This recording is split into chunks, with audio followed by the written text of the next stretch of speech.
AG ನ್ಯೂಸ್ಗೆ ಸ್ವಾಗತ. ಪರಿಷ್ಕೃತ ಕನಿಷ್ಠ ವೇತನವನ್ನು ಕೂಡಲೇ ಜಾರಿಗೊಳಿಸಿ ಹಾಗೂ ಜಿಲ್ಲಾ ಮಟ್ಟದ ಕಾರ್ಮಿಕರ ವಿವಿಧೋದ್ದೇಶ ಸಹಕಾರ ಸಂಘವನ್ನು ರಚಿಸುವುದು ಸೇರಿ ಹಾಸ್ಟೆಲ್ ಕಾರ್ಮಿಕರ ಹಲವು ಬೇಡಿಕೆ ಈಡೇರಿಕೆಗೆ ಒತ್ತಾಯಿಸಿ 24 ಸೆಪ್ಟೆಂಬರ್ 2025 ಹಾಸ್ಟೆಲ್ ಕಾರ್ಮಿಕರಿಂದ ರಾಜ್ಯವ್ಯಾಪಿ ಜಿಲ್ಲಾ ಕೇಂದ್ರದಲ್ಲಿ ಪ್ರತಿಭಟನೆ ಮಾಡಲಾಗಿದೆ.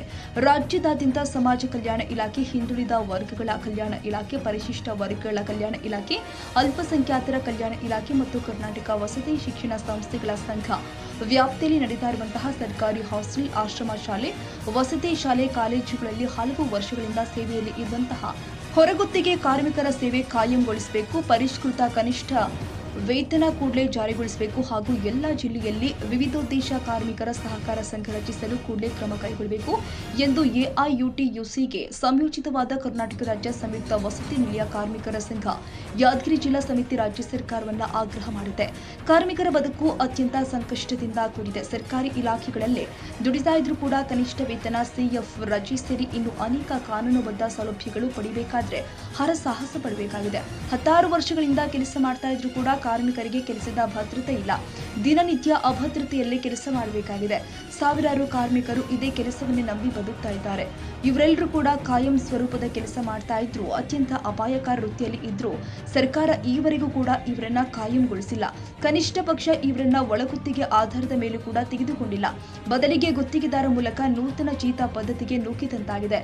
ಕಾಯಂ ನೇಮಕಾತಿ ಕುರಿತು ಕಾರ್ಮಿಕ ಕೋರ್ಟ್ ಉಚ್ಚ ನ್ಯಾಯಾಲಯಗಳ ಆದೇಶವನ್ನ ಉಲ್ಲಂಘನೆ ಮಾಡುತ್ತಾ ಕಾರ್ಮಿಕ ಕಾನೂನುಗಳನ್ನು ಗಾಳಿಗೆ ತೂರಿ ಅನ್ಯಾಯವೆಸಗುವ ಗುತ್ತಿಗೆದಾರರಿಂದ ಮುಕ್ತಿಗೊಳಿಸಬೇಕು ಎಂಬ ಕಾರ್ಮಿಕರ ನಿರಂತರ ಹೋರಾಟ ಮತ್ತು ಬೇಡಿಕೆಗೆ ಸ್ಪಂದಿಸಿ ರಾಜ್ಯ ಸರ್ಕಾರ ಎಲ್ಲಾ ಜಿಲ್ಲೆಯಲ್ಲಿ ವಿವಿಧೋದ್ದೇಶ ಸಹಕಾರಿ ಸಂಘ ರಚಿಸುವ ನಿರ್ಧಾರ ಮಾಡುವುದು ಶ್ಲಾಘನೀಯ.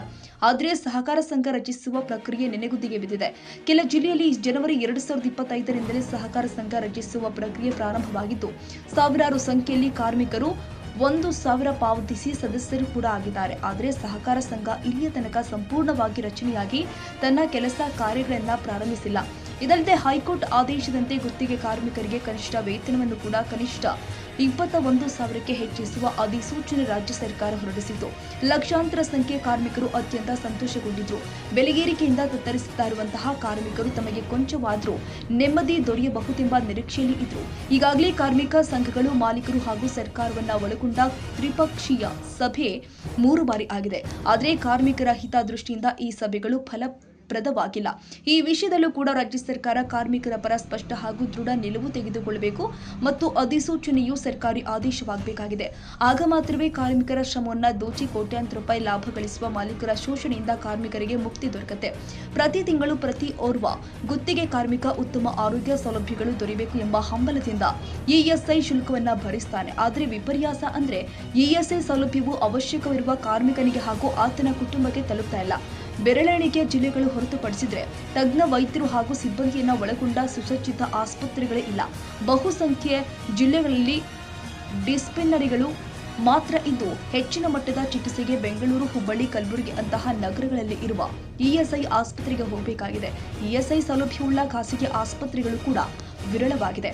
ಆದ್ದರಿಂದ ಗುತ್ತಿಗೆ ಕಾರ್ಮಿಕರ ಈ ಎಲ್ಲ ಸಮಸ್ಯೆಗಳನ್ನು ಪರಿಹರಿಸಬೇಕು, ಹೊರಗುತ್ತಿಗೆ ಕಾರ್ಮಿಕರ ಸಹಕಾರ ಸಂಘವನ್ನ ರಚಿಸಬೇಕು ಅಂತ ಕರ್ನಾಟಕ ರಾಜ್ಯ ಸಂಯುಕ್ತ ವಸತಿ ನಿಲಯ ಕಾರ್ಮಿಕರ ಸಂಘ ರಾಜ್ಯ ಸರ್ಕಾರವನ್ನ ಒತ್ತಾಯ ಮಾಡಿದೆ.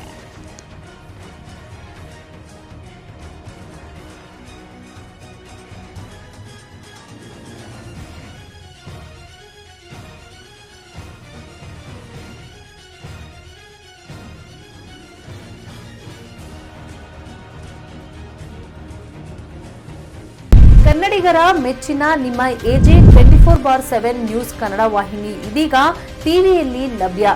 ವೇಳೆ ನೋಟಿಸ್ ಕೊಟ್ಟಿದ್ರೆ ವಾಪಸ್ ತಗೋತೀವಿ. ಇವತ್ತು ವಕ್ಫ್ ಪ್ರಾಪರ್ಟಿ ಅಂತೇಳಿ ಬರ್ತದೆ ಅಂತ ಹೇಳಿದ್ರೆ ರೈತರು ಬೀದಿಗೆ ಬಂದು ಏನ್ ಮಾಡ್ಬೇಕಾಗತ್ತೆ? ಯಾರು ವೋಟ್ ಹಾಕಲಿಲ್ಲ ಅಂದ್ರೆ ಗ್ಯಾರಂಟಿನೆಲ್ಲ ಸ್ಟಾಪ್ ಮಾಡ್ಬಿಡ್ತೀವಿ.